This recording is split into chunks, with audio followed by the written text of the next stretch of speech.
¿Qué tal, amigos? Es un gusto poder saludarlos como cada jueves de Tiempos y Palabras, un espacio de conversación entre amigos. Y bueno, doy la bienvenida también, por supuesto, al maestro Marcial Guerrero. Hola, buenas tardes. Y lamentablemente el día de hoy el maestro Mario Velázquez Jaén, por cuestiones de salud, Pues de salud. no nos acompaña. Pero yo sé que, bueno, desde casita está ahí. Un abrazo, maestro. Sí, no lo vayan a confundir con el invitado de hoy, por Con favor. el invitado de hoy. Y hoy, maestro, un personaje polifacético, polémico, para algunos un héroe, para otros el villano favorito de México. Para otros, héroe y villano. Y para otros, héroe villano. Para otros, así se debe de gobernar. Y para otros,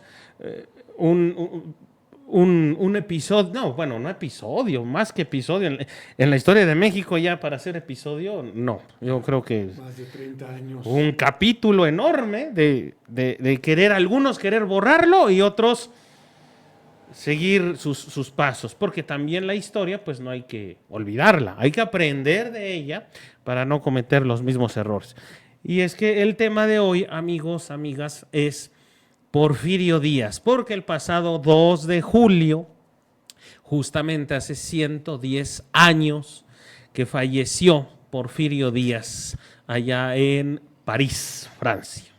En el destierro, justamente. En un destierro que sigue ahí. Sigue ahí. Y bueno, pues hoy quisimos traer todo lo que hay de Porfirio Díaz y mucho más. Porque Porfirio, pues sin duda, sí es un personaje interesante, maestro. Así es. Porfirio Díaz, un individuo que nace en 1830, un 15 de septiembre. Remarco la fecha porque tiene que ver con parte de los acontecimientos nacionales y los acontecimientos festivos. Nace un 15 de septiembre de 1830 en el estado de Oaxaca y bueno, huérfano a corta edad, tiene que suspender o hacer más lentos los estudios para trabajar y ayudar a mantener a la familia. Y esto le retrasa su formación académica. Sin embargo, muy pronto puede retomar algo los estudios. Llega inclusive al Instituto Literario de Oaxaca, donde fue alumno de Benito Juárez. Sí, es correcto. Sí, sí. Y no solo fue alumno, sino alumno predilecto, alumno cercano, porque tanto es así que Juárez lo jala, lo adopta dentro del grupo de alumnos que él formaba con una ideología liberal, constructiva de este país, que ya lo hemos dicho muchísimas veces, el siglo XIX fue un siglo convulso, un siglo quizá el más difícil siglo de la vida de la historia nacional, desde la prehispanidad hasta nuestras fechas. El siglo XIX fue un siglo, ya tú lo decías, más de 52 revoluciones, héroes, caudillos, presidentes oficiales, tiranos, altezas serenísimas, dos fallidos imperios, Sí, sí. y las guerras consecuentes para derrocarlos, que costaron muchas vidas, muchos momentos siniestros para la historia nacional. Y dentro de eso viene la figura de Benito Juárez, a cuyo cobijo se inscribe Porfirio Díaz, participa brillantemente como un joven militar, no de carrera, pero sí con una inteligencia y una intuición muy desarrollada para las armas, que pronto lo hace escalar en el esquema del ejército que lucha en la Reforma, bueno, que lucha desde, más bien posteriormente a la Reforma, que lucha contra la invasión francesa, y de allí va siendo reconocido como un prócer de la República Mexicana, hasta el punto en que entra en un conflicto muy directo con don Benito Juárez, precisamente por la reelección de este, y también con Valentín Gómez Farías. Entonces, allí es donde él, todavía en este gesto de búsqueda de una reivindicación histórica de una lucha contra la reelección por la que peleó en su juventud, se lanza a la palestra política nacional y se confronta con ellos. Primero hay por ahí otro presidente, después Valentín Gómez Farías, y luego, se me escapó ahorita el nombre, y después Porfirio Díaz contiende, lanza la revolución, encabeza la revolución de Ayutla, entre otras acciones, contiende luego por la presidencia y la obtiene después de tanto esfuerzo como hizo, y comienza este historial de más de 30 años de permanecer en la silla presidencial en México, desde 1876 hasta 1910, es decir, 34 años, 34 años en la silla presidencial de México, con terribles, profundos altibajos, grandes rasgos dolorosos a la historia de México, grandes momentos constructivos también. Una historia, ya lo decía Arturo, poliédrica, polémica, conflictiva, controversial. Yo creo que es de los sujetos más polémicos en la historia nacional. En el siglo XIX, estoy de acuerdo con colegas historiadores que mencionan, hay dos personajes que incluso opacan a todos los demás. Uno es Antonio López de Santa Anna y otro Porfirio Díaz. ¿Por qué? Porque en gran medida Santa Anna le va a tocar desde que nace en 1794 hasta 1876. Pues él prácticamente vivió la independencia, las guerras, la guerra de los pasteles, el primer imperio, recordemos la invasión americana, por mucho, claro, que tiene que ceder la mitad del territorio nacional. Sí, claro. El imperio con Agustín de Iturbide, a él le toca estar incluso presente en el desfile de Iturbide. Y posteriormente encabezar batallas contra él. Sí, después tendrá sus propios asegúnes Santa Anna, porque primero apostaba todo por Iturbide y después con el plan de Casamata se vuelve republicano, que probablemente no tenía ni la menor idea de que era república, pero él decía, si es estar en contra de Iturbide, yo soy republicano, punto. Y sobre todo era porque Iturbide no le había concedido ciertos caprichos que quería Santa Anna. No lo había premiado. No le premia como Santa Anna, una persona ególatra, muy ególatra, pues se esperaba. Y entonces le toca a Santa Anna, y por obvias razones, el santanismo, ¿no? Y después tenemos una guerra de reforma, muy importante. Con varios personajes destacados. Pero de primer nivel. Uno de primer nivel. Indiscutible, que es Juárez. Y muchos destacados: Valentín Gómez Farías, Guillermo Prieto, Melchor Ocampo. Claro, no se diga, grandes ideólogos. Ideólogos verdaderamente muy comprometidos. Donde menciona, por ejemplo, uno de los personajes de la Reforma, dice, aunque él era parte del grupo conservador, menciona, soy parte del grupo conservador, pero soy mexicano y patria, ante todo, hay una, y es la que voy a defender, mi patria. O sea, ese amor por México se antepone ante las ideologías. Yo creo, inclusive, Arturo, si uno lee con cuidado, y uno lee entre líneas, definitivamente no hubo momento más profundamente nacionalista que este momento histórico. No, sí, claro. Grandes nacionalistas, inclusive, y lo de acabas de mencionar, aún entre algunos conservadores. Bueno, Lucas Alamán, precisamente. Por ejemplo. Digo, fue un individuo conservador, la derecha de su tiempo, pero definitivamente con una profunda convicción por construir este país. Sí. Y digo, también con muchos puntos poliédricos, pero había una conciencia de un nuevo país. Y a mí me parece que el nacionalismo más profundo, si lo leemos con cuidado, lo podemos encontrar allí. Uh-huh. Sin duda, y eso... Y eso le toca... Eso le toca a Porfirio. A lo que voy, maestro, justamente. Está el santanismo y después de, muy breve, porque son 3 años de la Reforma, otros 3 años del Segundo Imperio de Maximiliano, del 64 al 67, y sumados hacen 6, que nada tienen que ver contra los 30 y tantos años, 30 años, 34, de Porfirio, y nada tienen que ver también con las 11 veces electo presidente Santana. O sea, realmente Benito Juárez estuvo 16 años.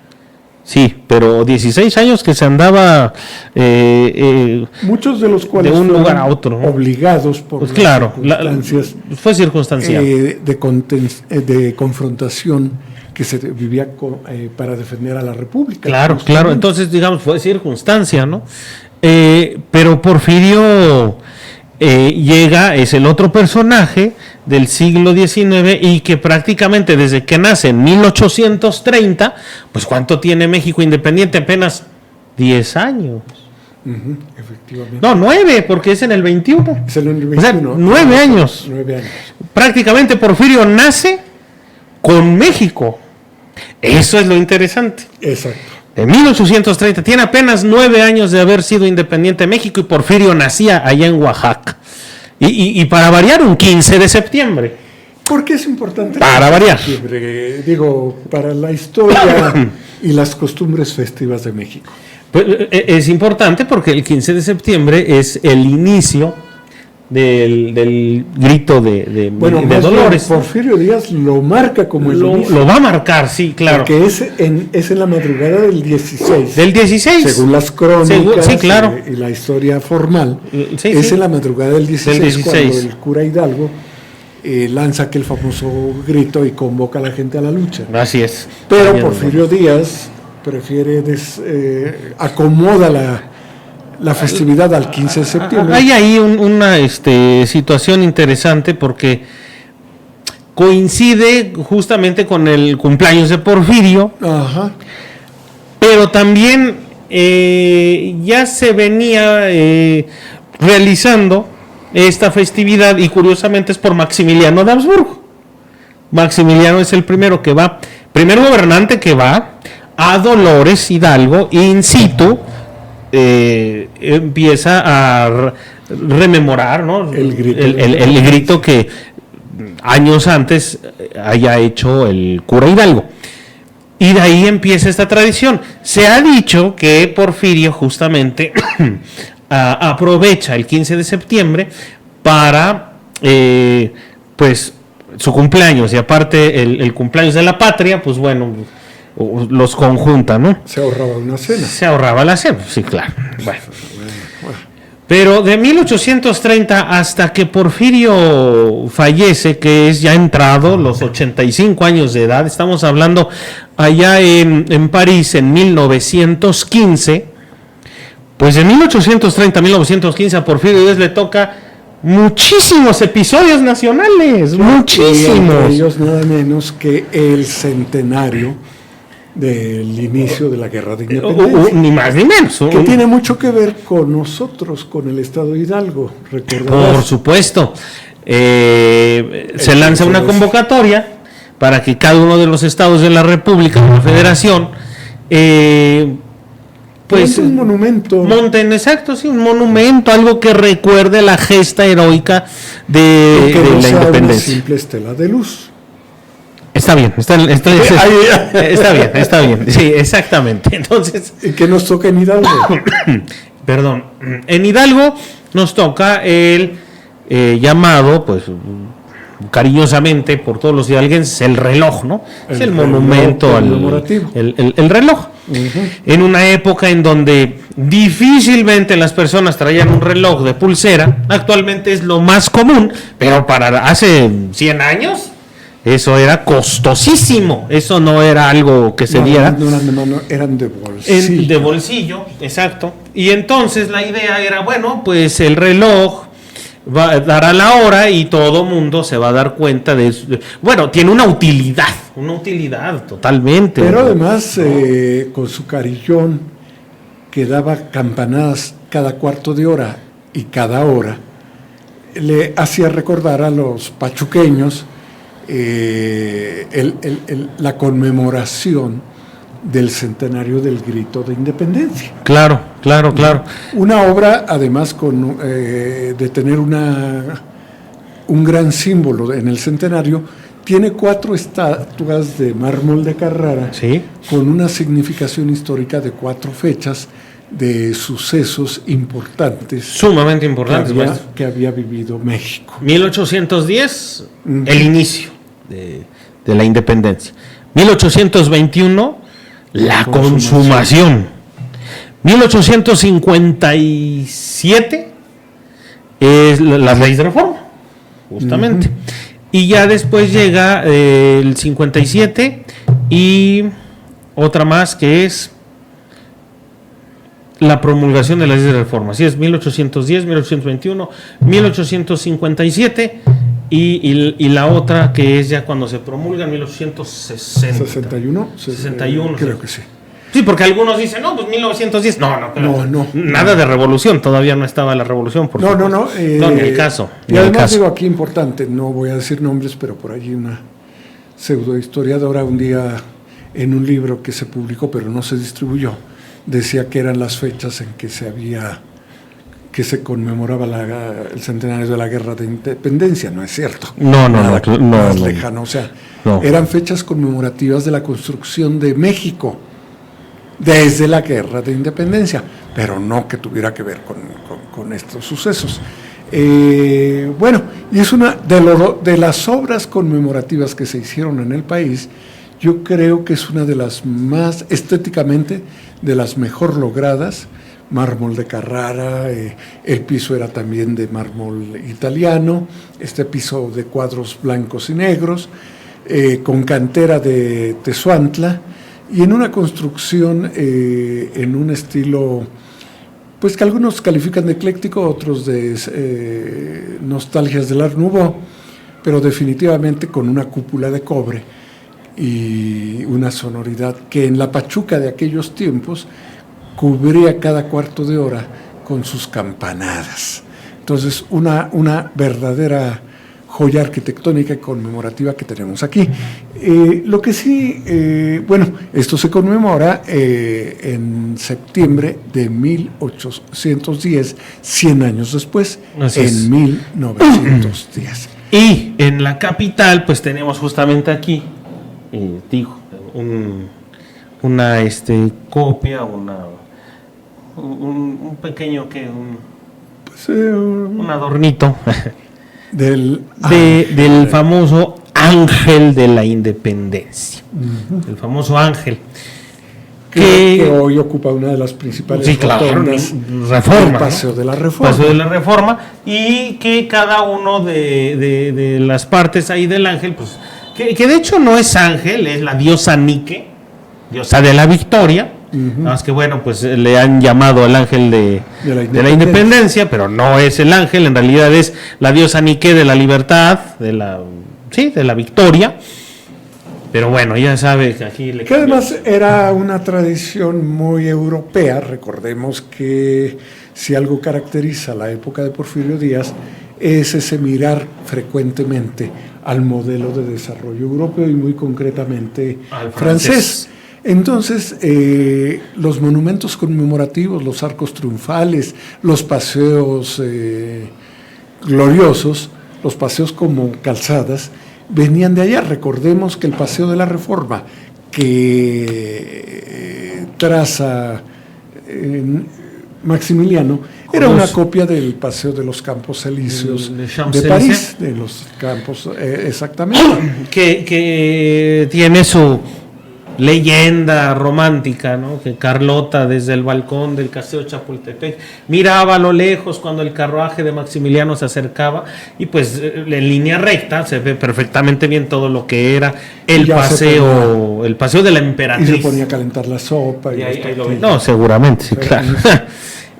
Y ya cuando, pues, lógico, es derrotado el Segundo Imperio, pues se le cambia por Paseo de la Reforma, ¿no? Claro. Por supuesto. Pero, pues sí, antes era para asemejar a los Campos Elíseos, allá en París. Me parece, exactamente. Además, sin discusión, uno de los paseos más hermosos que tiene la capital mexicana y el país mismo. Totalmente. Que justamente también culminaba en la entrada de los Leones a Chapultepec. Sí, claro. Hoy claro. continúa, bueno, después de esto continuó porque siguió el trazo, el crecimiento de la Ciudad de México. Mucho fue embellecido en los tiempos de la regencia continua por 2 o 3 periodos de Uruchurtu, Ernesto Uruchurtu, que fue regente de la ciudad y del Distrito Federal. Y bueno, se ha convertido en uno de los paseos más emblemáticos, más emblemáticos, más bonitos, y es un lugar de referencia. Ajá. Lugar de referencia. ¿Dónde nos vemos? En Reforma. En Reforma. Ya, no hay vuelta de hoja. Que parte desde el norte a la altura de Tlatelolco. Sí. Llega hasta el periférico y después sigue otro rato ya como... Pues sí, todavía con el nombre de Paseo de la Reforma. Y otro detalle, que cabe aclarar que todo el paseo está flanqueado por estatuas de personajes característicos muy emblemáticos de cada uno de los estados de la República Mexicana. 2, se tenía, la idea era que dos personajes de cada uno de los estados estuvieran sobre el mismo Paseo de la Reforma. Exactamente, entre el tramo que va en el Paseo de la Reforma desde la Avenida Insurgentes hasta una de las glorietas, no sé si la del Ángel o la de la Palma, pero bueno, en ese tramo. Y uno de ellos es el gran educador de aquí de Acasochitlán. Se me escapó el nombre ahorita. ¿Es un monje? ¿Es un religioso? Sí. Un religioso, ¿no? Bueno, se me escapó ahorita el nombre. Y el otro es Julián Villagrán. Ajá, Julián Villagrán, y el otro que era el padre. Autor de una cartilla para la alfabetización, se me escapa el nombre. Y siempre lo anda, lo andamos mencionando. Los anda mencionando. El padre. Su nombre lo lleva a una de las salas de del centro donde se realiza la Feria Universitaria del Libro. Ay, caramba, se me escapó. Baltasar, no, ¿qué Baltasar? No, de las a ver, vamos a ver eso. Era un sacerdote, ¿no? Era sacerdote, autor de una cartilla alfabetizadora, originario de Acasochitlán.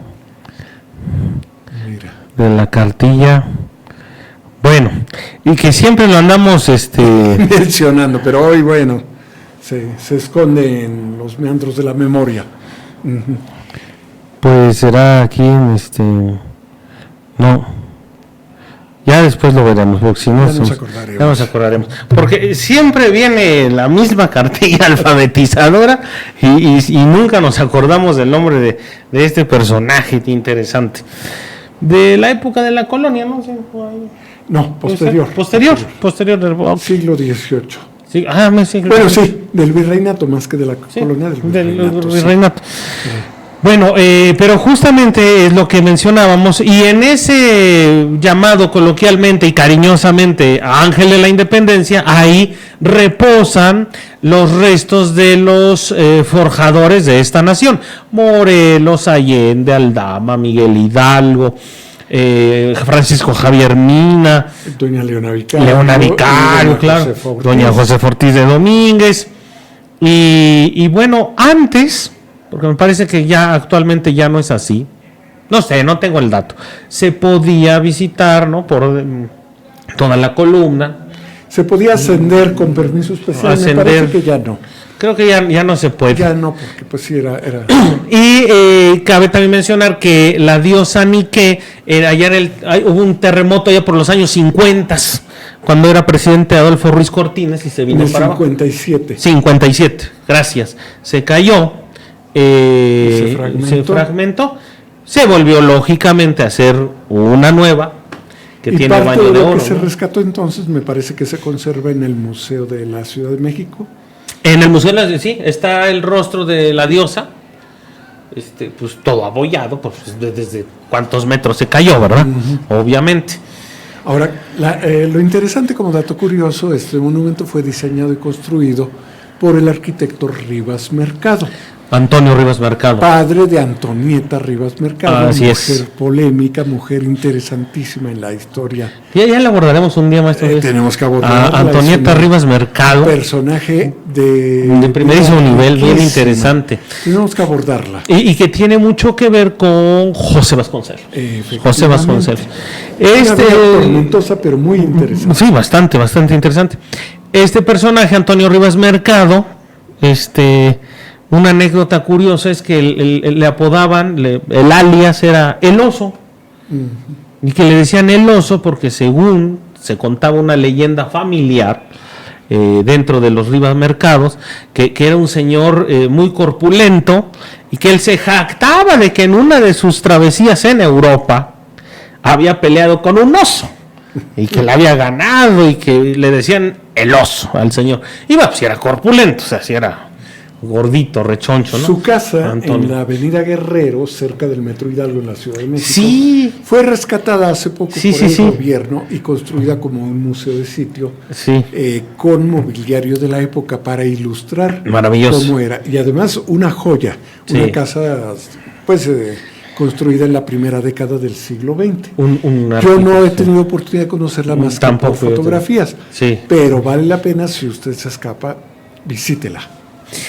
Y todo esto, ¿por qué a colación de qué? Pues porque pasa en el Porfiriato, justamente. Todo esto sucede en la época de don Porfirio. Bueno, ya acabamos de al igual, construcciones. también acá, esta construcción, que actualmente también es un mausoleo, alberga ahí a los personajes que participaron, Los prohombres irónicamente, de la ¿no? Revolución. Porque no estaba diseñado para ello, y ahora aquí Iba están. a ser la Cámara de Diputados y de la México, cúpula, en estilo Art Deco, la que cúpula estaba tocando las puertas posteriormente al Art Nouveau. al Art Nouveau, y que se pensaba que iba a ser, era la idea, que iba a ser más grande que el Capitolio de Washington, que iba a ser más grande y más ostentoso.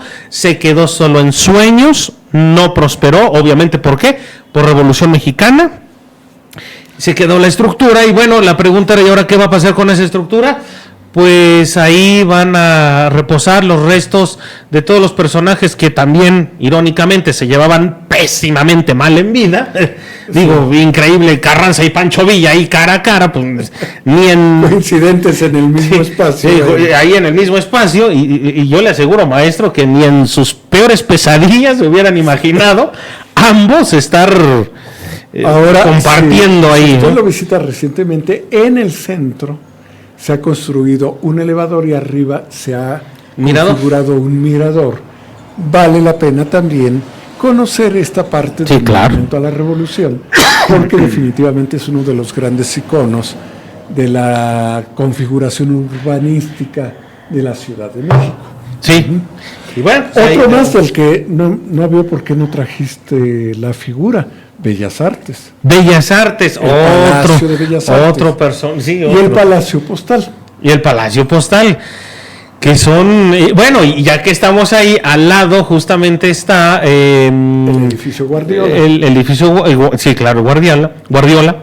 Y al lado un restaurante y muy icónico de 3 búhos, que es, bueno, llamado la Casa de los Azulejos. Sí. Y que en la época de Porfirio Díaz, en el Porfiriato, era el Jockey Club. Un lugar de mucha exclusividad, ¿no? Virreinal. Sí. Hermosísimo. Una construcción con varios azulejos. Decorada con azulejo de Talavera, mexicana. Sí. Porque se cuenta que el dueño, era una familia y el padre le dice a su hijo, eres tan inútil que nunca vas a construir una casa con azulejos, para la época, ¿no?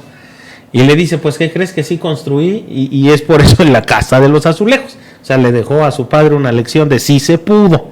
Sí se pudo. Hermosísima construcción. Sí, también vaya a visitarla. Es buenísimo el café. El café. El café, además. Rematado con una historia interesante porque llegan a almorzar allí Pancho Villa y Emiliano Zapata. Sí. Cuando entran con sus fuerzas. También ahí hay fotos. A tomar la Ciudad de México. Allá en 1914. Hay fotografías donde aparecen los zapatistas ahí en la barra de este café. Desayunando los famosos chilaquiles de unos chilaquilitos. Sí, deliciosos. Bueno. Pues todo eso, sin duda, es el personaje. Porfirio Díaz, de 1830 hasta 1915, son 85 años de edad en los que él va a presenciar cómo va transfigurándose, cómo va cambiando el México en el que él nació. Cabe aclarar que el papá José de la Cruz, el padre de Porfirio Díaz, había participado en el ejército de Vicente Guerrero Saldaña. Uh-huh. Era adepto de Vicente Guerrero, el consumador de la independencia de nuestra patria.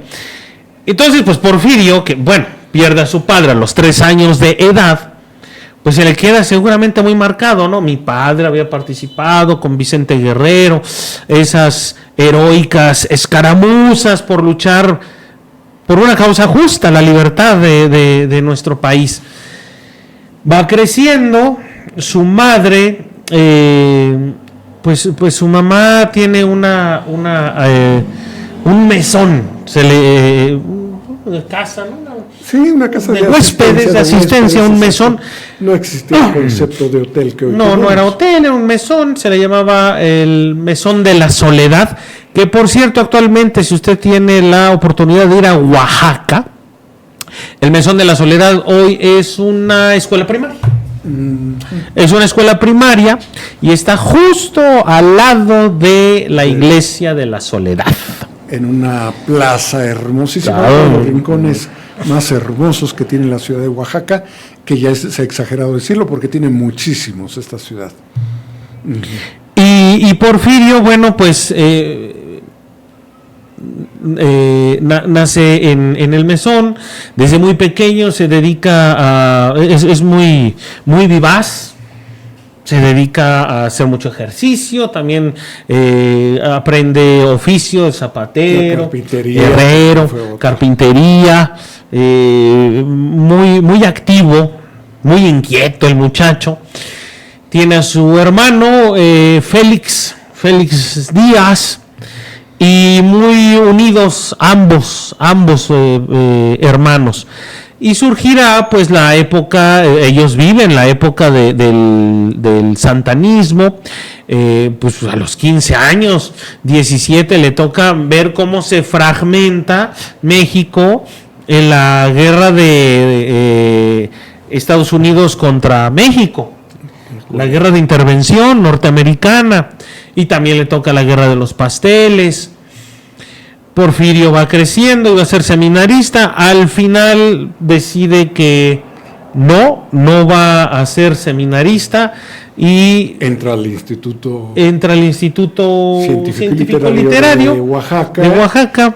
Estudia la carrera de Derecho, no se gradúa como tal, pero estudió, Derecho. Ahí pues conoce a Benito Juárez. Uh-huh. Fue su maestro.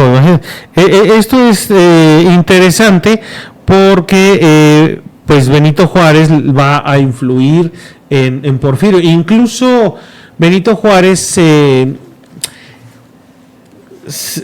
dirigía a Porfirio Díaz como mi muchacho, como el muchacho, el chamaco, sí. El muchacho. Pero de una forma no despectiva, sino de una forma cariñosa, ¿no? Agradable.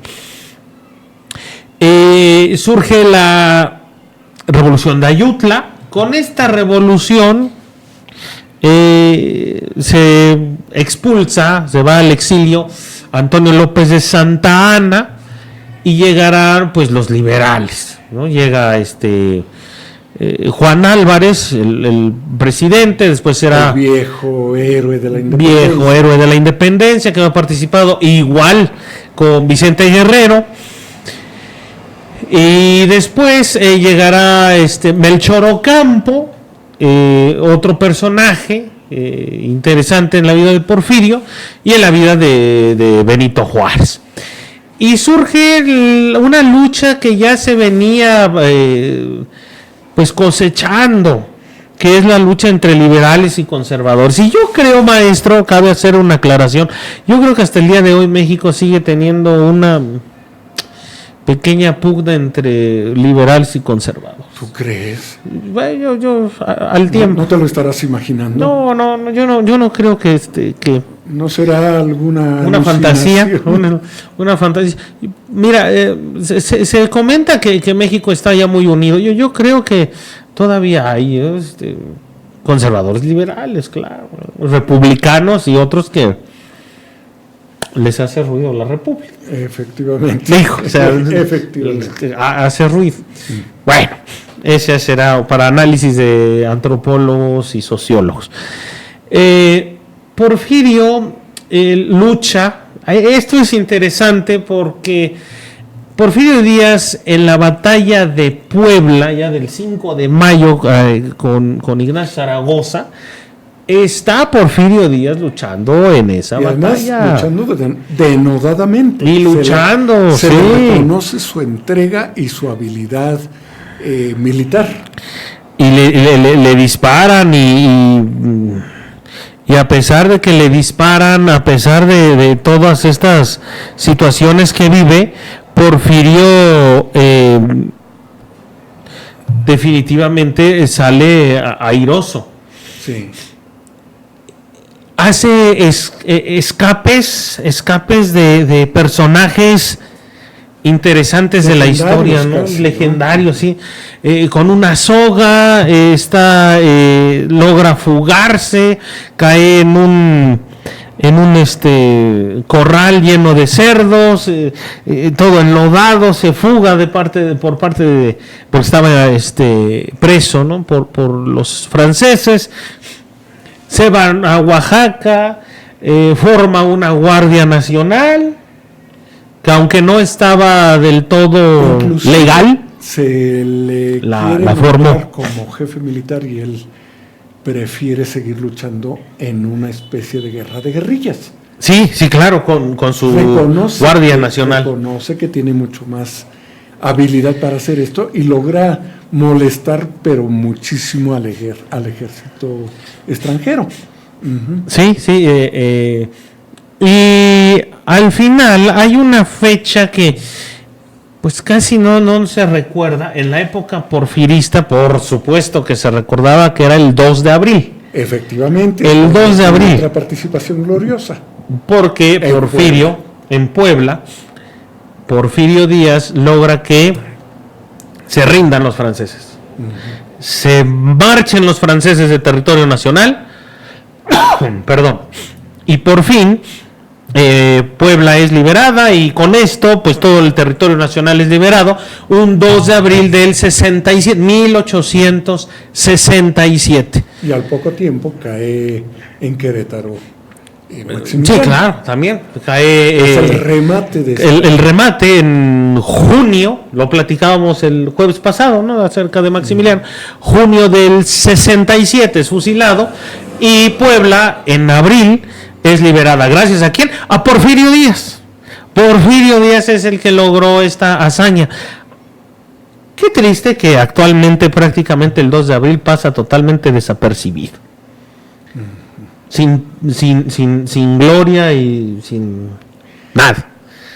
Pero bueno, aquí estamos para recordar la historia, maestro, justamente. Efectivamente. Bueno, después de esto, este polémico sujeto es cuando entra en controversia con Juárez por sus reelecciones. Sí. Y porque él mismo había desarrollado ya sus propios anhelos de caudillismo y de poder. Peleaba justamente la presidencia de la República y llega un momento en que contiende por este cargo con Benito Juárez en una reelección y con Gómez Farías. No, Sebastián Lerdo. Sebastián. Hay un dato ahí interesante. Porfirio Díaz piensa que La victoria contra los franceses se logró en gran medida gracias a las armas. Y Juárez, Benito Juárez, piensa que fue gracias a las leyes, al derecho. Son dos mundos y dos ideas totalmente opuestas, maestro. Opuestas y complementarias. Sí. Definitivamente. Yo creo que la historia de este país y de muchos está demostrando justamente cómo las combinaciones de las contiendas con ambos elementos se suman y se distancian en muchas ocasiones, y México no es la excepción. Claro. Pero en este caso, la polémica entre un militar hecho en la práctica, como fue Porfirio Díaz, y un jurista, como lo fue Juárez, pues se tiene que poner en punto. Ideas hasta irreconciliables, porque no... y allí se fortalece la enemistad o la distancia, claro, entre ambos y Juárez. Porque no la tuvo tanto con Sebastián Lerdo de Tejada como la tuvo con Juárez. Se cuenta que llegaba el carruaje de Benito Juárez justamente para entrar a la Ciudad de México, ya liberada, y Porfirio Díaz está al lado, montado en su caballo, mira que el carruaje va a entrar, se baja del caballo, va, saluda a Juárez, y Juárez solamente le dice, qué bueno, general, que haya logrado estas victorias contra los franceses, con permiso. Y se sigue el carruaje y Díaz dice,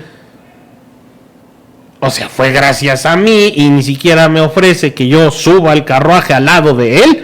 No, es que Juárez es muy especial en las formas. Quien sí se da cuenta fue Sebastián Lerdo de Tejada. Lerdo de Tejada sí le menciona, suba a mi carruaje. Bueno, era el segundo, ¿no? Venía atrás del carruaje descapotado de Benito Juárez. Porfirio Díaz parece que desde ahí... se resiente. Sí, claro, se resiente y le causa mucho ruido eso. O sea, ¿cómo es posible que... Si yo que me estuvieron baleando, que estuve bajo una lluvia de balazos, que estuve contra los franceses poniendo en juego mi propia vida y solamente me dice un gracias? No puede ser. Yo creo que así lo pensó Porfirio, maestro. No, eso no puede ser. Seguramente, digo, nunca sabremos qué habrá pensado Porfirio, pero digo, la condición humana tiene ciertas parámetros que se repiten, ¿no? Ahora, después de esta contienda en el siguiente periodo electoral, vuelve a confrontarse por la presidencia con Benito Juárez. Sí. Vuelve a ganar Benito Juárez, traía toda una historia nuevamente, y esto hace que Porfirio del grito en el cielo, dice, no puede ser. Lamentablemente, después del triunfo, muere don Benito Juárez. Sí, eso fue cosa que estaba luchando Porfirio con el plan de la Noria. Efectivamente. Y después dice, bueno, pues si ya fallece Benito Juárez, pues ya no hay necesidad de estar levantados en armas. Falso, porque ahora viene Sebastián Lerdo de Tejada. Así es. Gana las elecciones Sebastián Lerdo de Tejada y Porfirio Díaz dice, bueno, ¿y entonces cuándo me va a tocar a mí? Es un razonamiento curioso, ¿no? Pero muy para la época. Es que ya para entonces se había desbordado también la ambición de poder de Porfirio Díaz. Definitivamente. Sí. Y tenía muchos adeptos también que le decían, no, pues hay que luchar, hay que contender por esa presidencia. Recordemos que él justamente desde la práctica militar, durante la guerra contra la invasión francesa y en su meteórica carrera militar, él fue haciendo muchos lazos de amistad y de negociación con otros militares de diferentes rangos. Claro. Entre ellos, cuando él llega al gobierno nacional, muchos de estos militares, compadres suyos en la gran mayoría, ocuparon cargos importantes en la administración de los estados de la Federación Mexicana. Entre ellos, precisamente, los Cravioto, principalmente Rafael, originarios estos hermanos, 3 hermanos, Francisco Rafael y el otro se me escapa, originarios de Huauchinango, Puebla. Alfonso. Originarios de Huauchinango, Puebla, a los que les concede la gubernatura, que se van continuando al extendérsela uno al otro los hermanos Cravioto, hasta que un día le hartan y cansan a Porfirio Díaz, precisamente por el abuso del poder que tuvieron estos Cravioto, al extremo que se habían vuelto terriblemente sanguinarios y déspotas en la entidad hidalguense. Entonces los manda a descansar. Pero, como este caso, hubo muchos a lo largo del territorio que gozaron de los privilegios de ser compadres, amigos, colegas de Porfirio Díaz. De hecho, los Cravioto, pues ya vino al programa nuestro amigo Salvador Cravioto, descendiente de los Cravioto, de estos generales que fueron compadres de Porfirio Díaz y que los Cravioto hicieron un porfiriato regional. Así es. Aquí era su coto de poder era aquí en el estado de Hidalgo de los Cravioto. Son muy, muy tristemente recordados en la zona de Atotonilco el Grande, en la zona del Soquital, todo esto. El famoso Soquital, claro. Por el extremo abuso del poder, la disposición de vidas humanas, el arrebatamiento de tierras, etcétera, claro, etcétera. Y no de forma cordial. Ni cordial, ni tranquila, ni legal. Y por supuesto, para nada legal, ¿verdad? Exactamente. Entonces esto... Porfirio, después de que ahí sí lanza otro plan, el plan de Tuxtepec, y lo gana 28 de noviembre de 1876, y llegará Porfirio, ahora sí a la presidencia de México. Del 76 hasta 1910, con un intervalo de 4 años que le deja, esto es algo muy mexicano, maestro, ¿no? Le deja el poder al compadre y le dice, compadre, ahí aguántame tantito, y yo después regreso, compadre. Se lo deja a su compadre Manuel González, 4 años, en los que Porfirio Díaz se casa con una célebre dama en toda la extensión de la palabra, una gran mujer, Carmen Romero Rubio. ¿Quién era esta mujer? Pues una mujer totalmente de una familia pudiente, de una familia que decían para la época una familia bien, una familia noble, de abolengo, los Romero Rubio, que por cierto era ahijada de Sebastián Lerdo de Tejada, curiosamente. Era su maestra de inglés de Porfirio Díaz, y Porfirio Díaz nunca aprende inglés, pero sí le declara su amor y le dice que por favor se casen. Una pareja muy disímbola. ¿Por qué? Carmen Romero Rubio, 17 años de edad, Porfirio Díaz, 52. Para la época es lo de menos, es lo más lógico, no había problema, ¿verdad? Se casan, se van a Estados Unidos, se cuenta que allá está en el exilio Sebastián Lerdo de Tejada. Trata Porfirio Díaz de tener un acercamiento con Sebastián porque es el padrino de Carmen. Es un rotundo no, él decide que no. Bueno, pues es que había luchado Porfirio Díaz contra él, ni modo que lo acepte, ¿no? Habría que tener la sangre muy liviana como para hacerlo, aceptarlo, claro. Y decir, no tener sangre en las venas. Decir, pues no pasa nada. No, claro que no. Entonces, por dignidad le dice no, se regresa a Porfirio Díaz y aquí termina su cuatrienio el Manco González, Manuel González, compadre de Porfirio Díaz.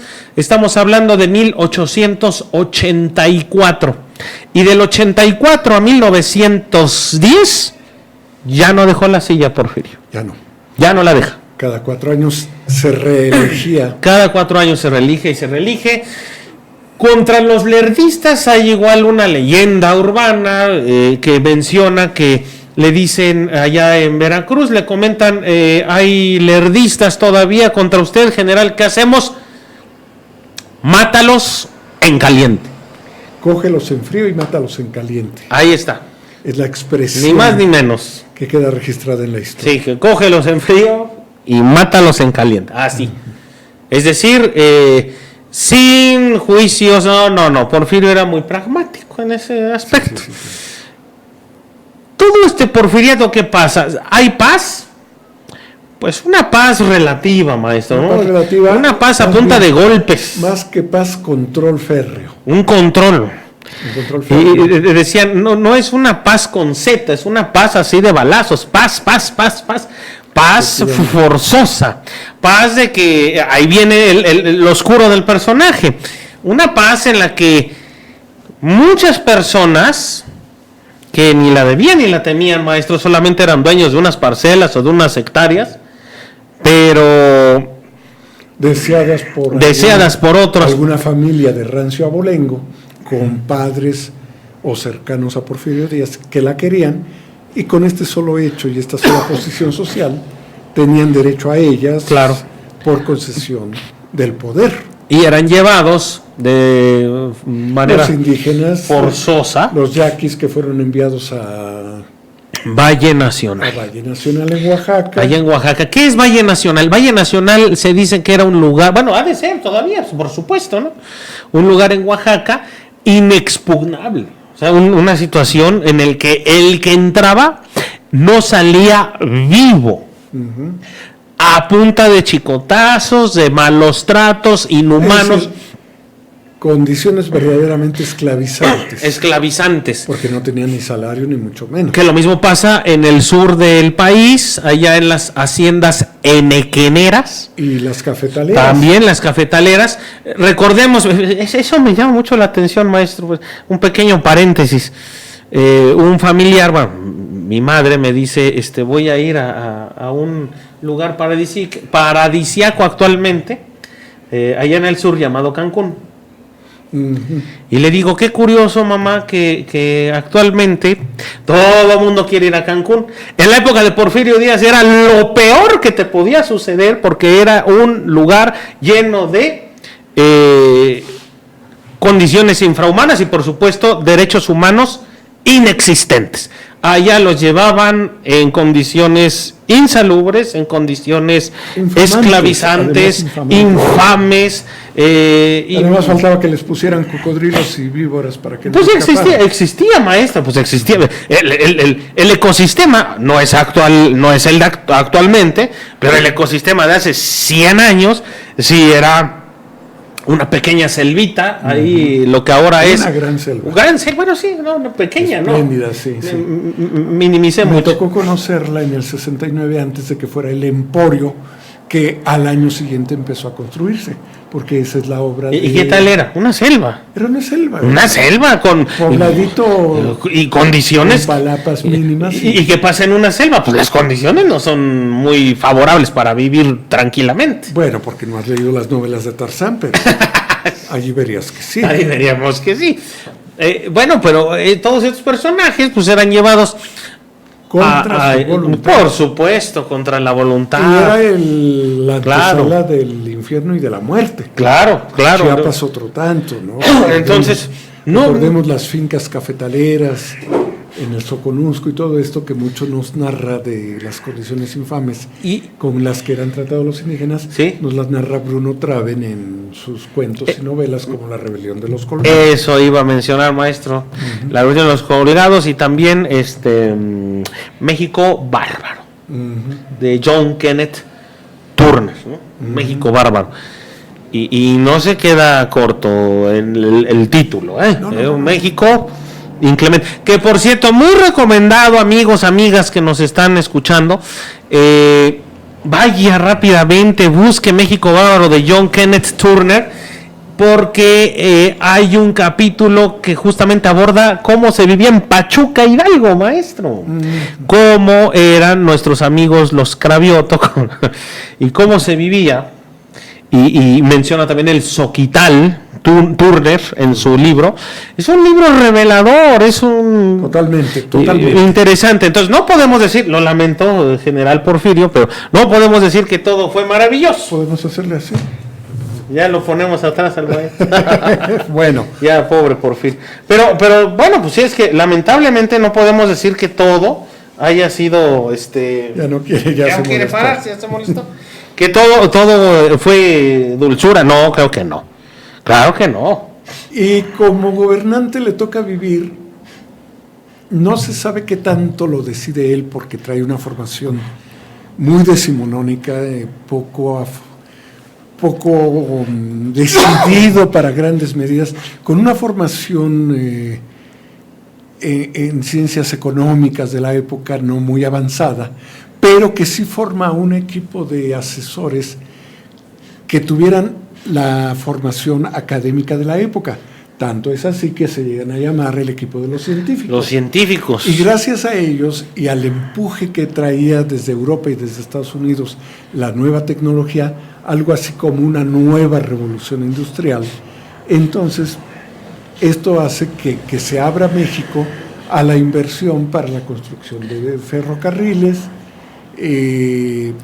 Lejos no los vende, al contrario, permite que se construya un sistema ferroviario que llegó a ser importantísimo en el país. Hoy se está buscando recuperar, pero llegó a ser importantísimo de carga y de pasajeros.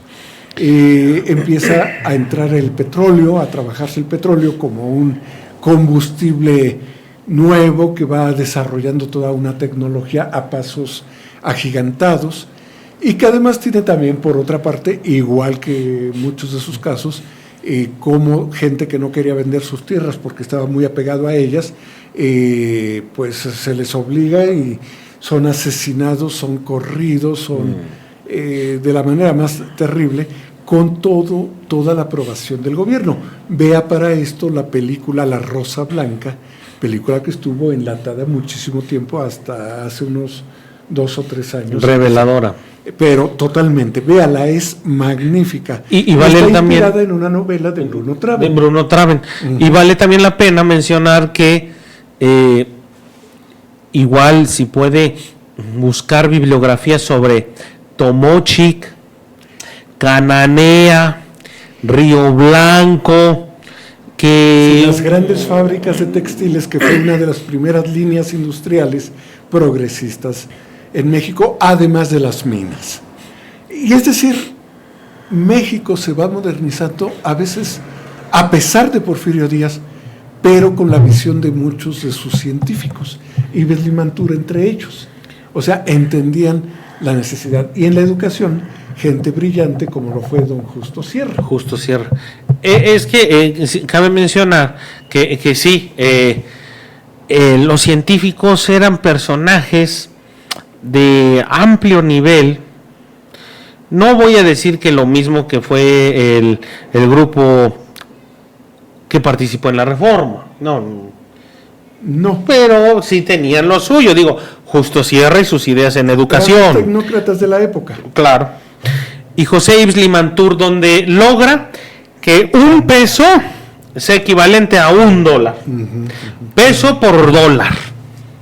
O sea, eso no lo hemos visto ahorita. Y ni lo veremos. Bueno, pero había una paridad peso-dólar a la par. Entonces, tanto valía el peso mexicano como el dólar.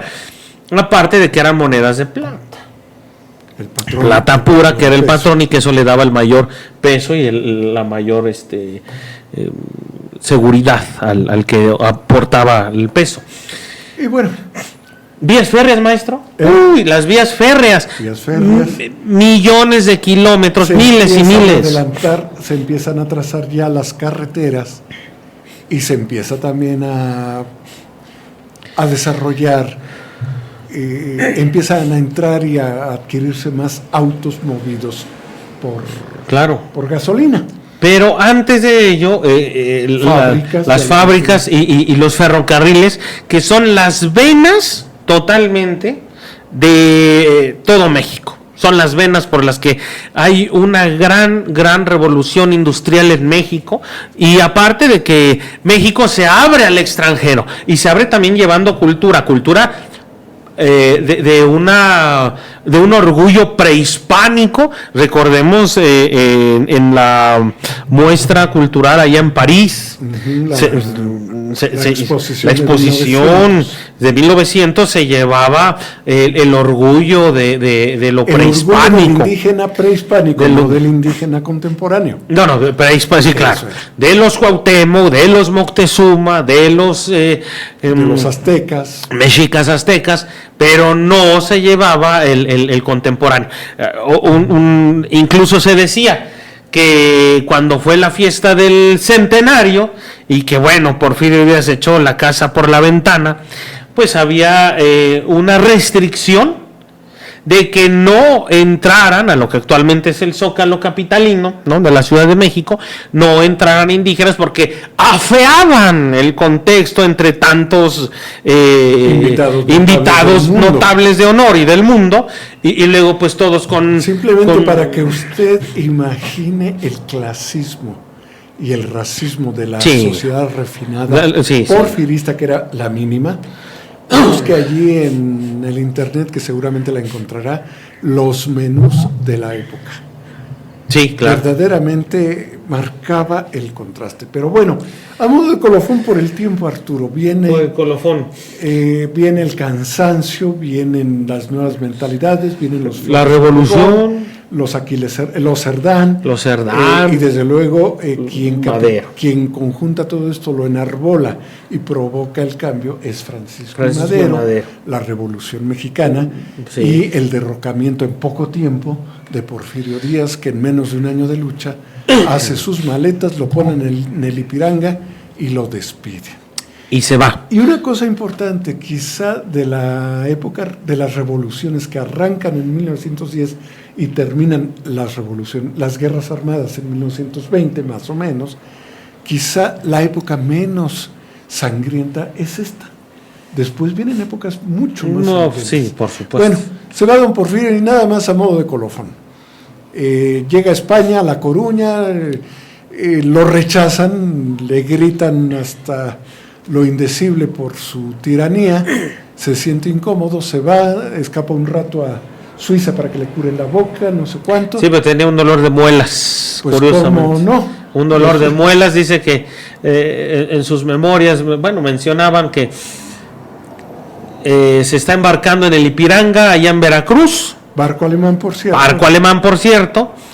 Y hay un general que lo está despidiendo, un general que le dice Porfirio Díaz: general, yo no lo conocía a usted, pero ¿quién es usted? No se preocupe, general, yo lo voy a escoltar de aquí, de la Ciudad de México, hasta el puerto de Veracruz para que usted suba, totalmente resguardado, al barco Ipiranga y se vaya a Europa. ¿Cuál es su nombre? Victoriano Huerta. Así es.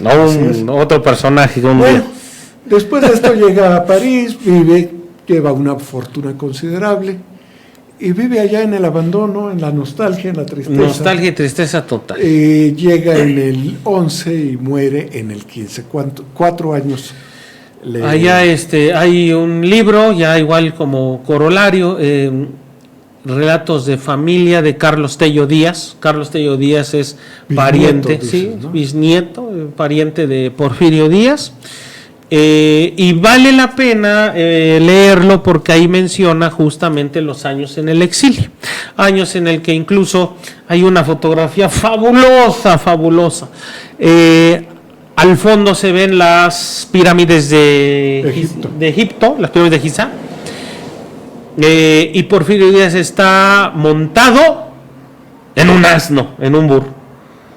¿Por qué digo que es maravillosa? Porque después de que él estaba tan acostumbrado a montar caballos alazanes y de momento dice, estoy aquí montado en un burrito, eso refleja mucho la nostalgia y cómo lo que igual mencionaban, la majestad caída, que ahora ya no es nada. No es nada. Se acabó, no es nada. Álvaro Obregón también va a mencionar el gran, según Obregón, el gran pecado de Porfirio Díaz, dice, haber envejecido.